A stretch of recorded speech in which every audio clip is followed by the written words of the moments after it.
for the exit. When they get somewhere, are they ready to turn right around and leave? And we all know that every single one of them are so many times at the door of wherever we're going and are going, Mom, Dad, is it time to go yet? And you just walk through the door. We do the same thing, or at least we have, if we'll admit to it. Maybe it's if we've gone church shopping and it wasn't a church that we particularly cared for. We're looking for the exit sign before the offering is ever taken up. I can say that I've experienced that a time or two. Maybe it's a job interview.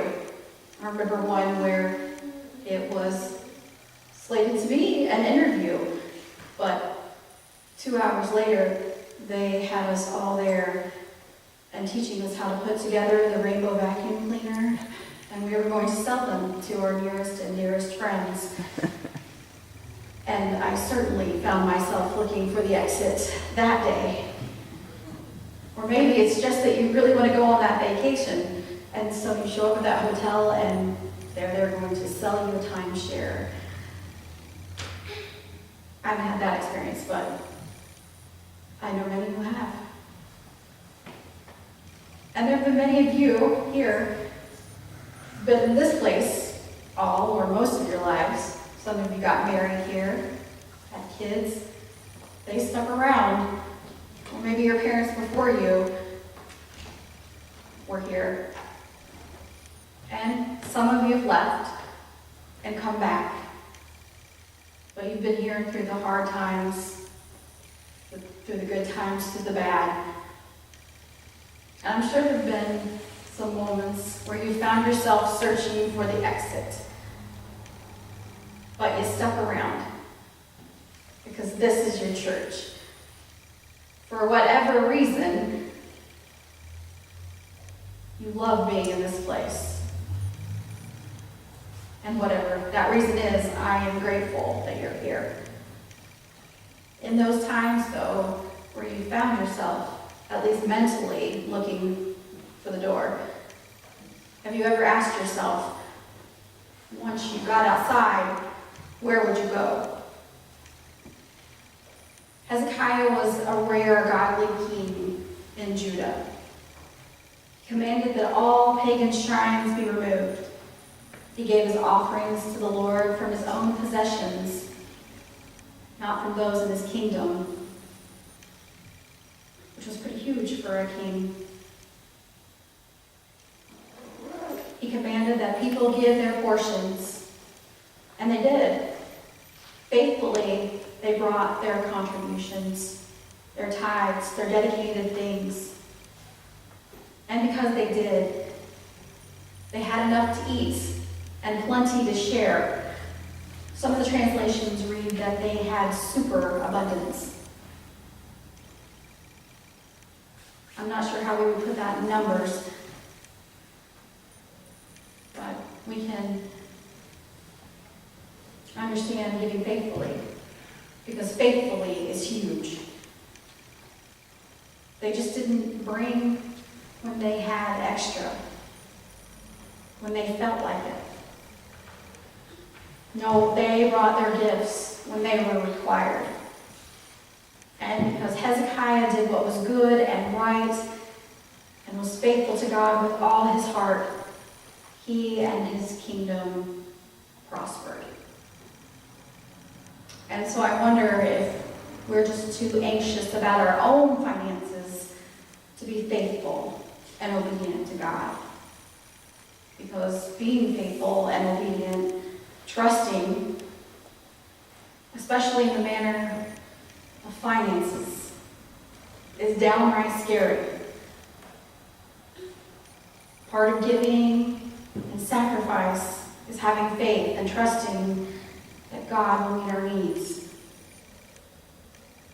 I understand that, and it takes quite a bit to feed a family of 5. Add school loans, car payments, insurance. My house is no different than anybody else's. but all good things come from God. And we're all to give faithfully, with the assurance that God will always provide, even when we have no clue where the provision is coming from. Let's commit to being faithful to God spiritually, as well as financially, because they go together. And yes, we're talking about finances, giving, tithing, those words that we, the church, have made dirty. And the words that mentally make some people start looking for the exit. We hate it when the church talks about money, and it seems that's all the church ever does. Has anyone seen the exit? You know what? I would rather talk about anything else. The love of God, the peace that passes all understanding, forgiveness, reconciliation, football. Maybe not football, because I don't get football. Somebody would have to explain football to me first. I know that blue line is imaginary, but that's about all I know. So we can talk about the love of God, we can talk about other things, maybe not football. But I have to talk about being faithful to God with our tithes and offerings, because it goes together as sacrifice leads to abundance and provisions that God blesses us with. And because we have to pay bills too, just like every other church, every other business in the world. And sometimes it makes me want to look for the exit every now and then. But once I got out the door, where would I go? Sure, it might be nice to sleep in on Sundays, but Aubrey won't really let me do that, so it's kind of pointless to dream of that. It might be great not to try and plan my life around worship services. And it might be nice to not stand there in my closet and try and remember when the last time I wore that outfit was, because I don't want to wear the same thing too often, because people notice, or at least I notice. And all those are nice thoughts, but all those lovely thoughts would be short-lived, because being this person, being Pastor Meg, serving the Lord in this capacity, is who I was created to be. It's the reason I live and breathe. It's the longing of my heart and soul. And some people go their entire lives without knowing that sort of feeling, that ache within themselves that says, I have to do this. I'm compelled to do this thing that God has asked me to do. And once it finally happened, I experienced something I've never known. Not really. It set me free. And it gave me the fundamental joy for which the human spirit is capable. A sense that my life amounts to something. That it has meaning. And sure, there are times that our attempts to love and care for others backfire, and they make us all want to look for the exit. But please don't. Chronicles once wrote, I know sometimes doing things for people is like releasing a caged bird in the name of liberty, and then the cat eats it. I think we've probably all experienced that feeling of doing something for someone, and then the cat eats it. So you weren't called to be a pastor. Not everyone is. Find what gives your life meaning. Being a garbage man, be the best garbage man there ever was.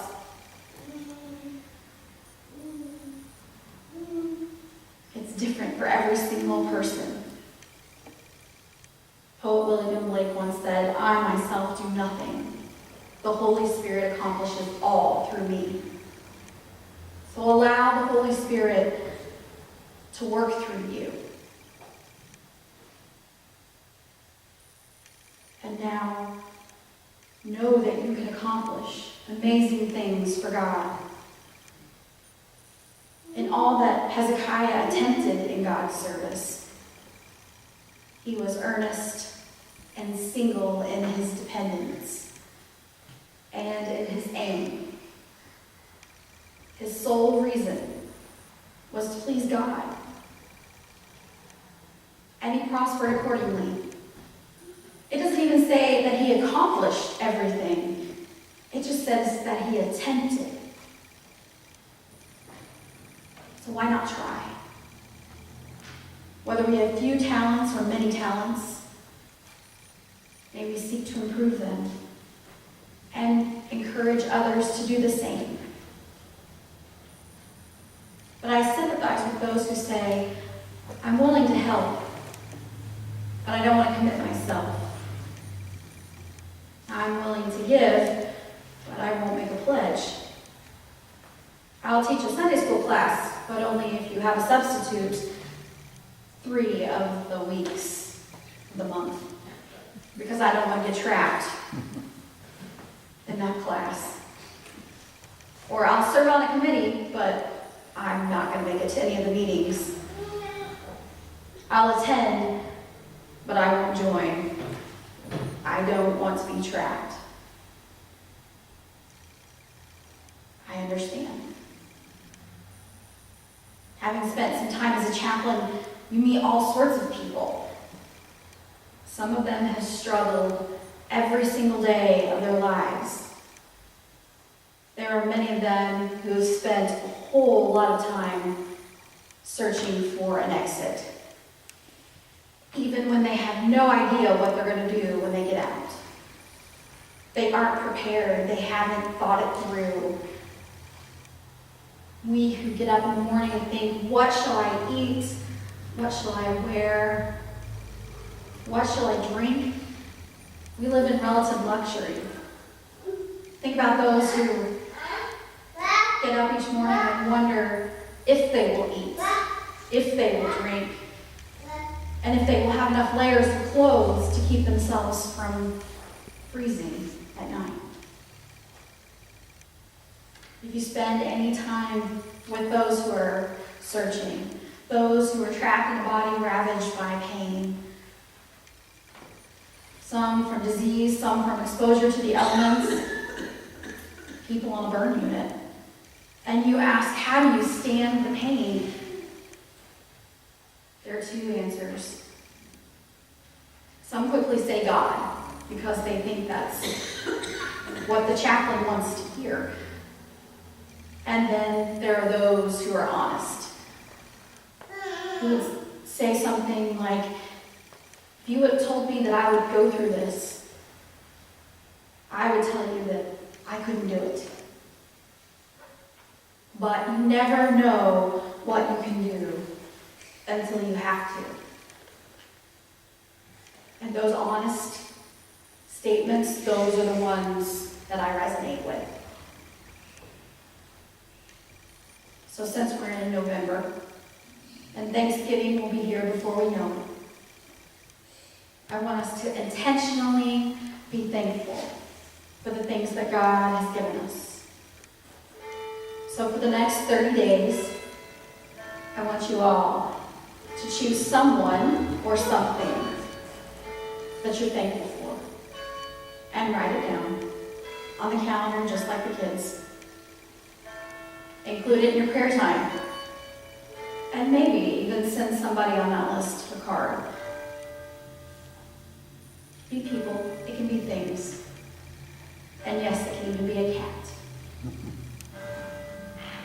But Thanksgiving should take place every single day. We've all looked for the exit at one point or another. But when you get outside, where are you going? So perhaps it's time that we all stop looking Maybe we should settle in for the long haul while we wait to see what amazing things God is going to do in this place when we're faithful to Him. What are you going to do? Thank you to everyone who sacrifices for God's glory in this church, in this community, in all that Hezekiah attempted in God's service. He was earnest in his single aim and dependence to please God with all his heart. And he prospered. If our focus is on the secular world, there is a need for our accumulation of things. And we become a slave to our dependence on things. And it's never enough. But if our focus becomes solely on God, going so far as to call God our master, we become liberated. And while we have things, we aren't ruled by them. We are ruled by God from within. We no longer find ourselves searching for an exit. Instead, we stand at the entrance and we welcome others to the sacred place where they will find freedom and love. And we stand by the exit for those who are looking for a way out. And we ask them, when you get outside, where are you going? Please don't leave. We can all still do this.